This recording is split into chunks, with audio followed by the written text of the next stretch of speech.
আবারও চলে আসলাম চিড়িয়াখানার ভিডিও নিয়ে। আজকে দেখাবো পশু পাখির জাদুঘর ও অ্যাকুরিয়াম।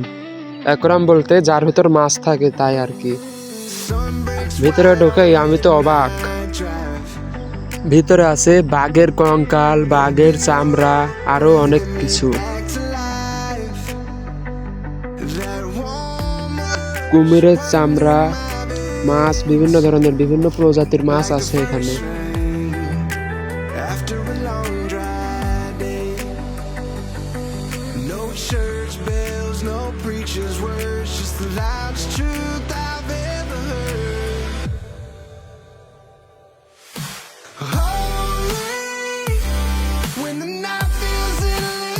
একটা বিষয় খুবই মজার লাগলো, ভিতরে লেখা ছিল ভিতরে ছবি বা ভিডিও করা নিষেধ, কিন্তু সকলে ওখানে গিয়ে ভিডিও আর ছবি তুলছে।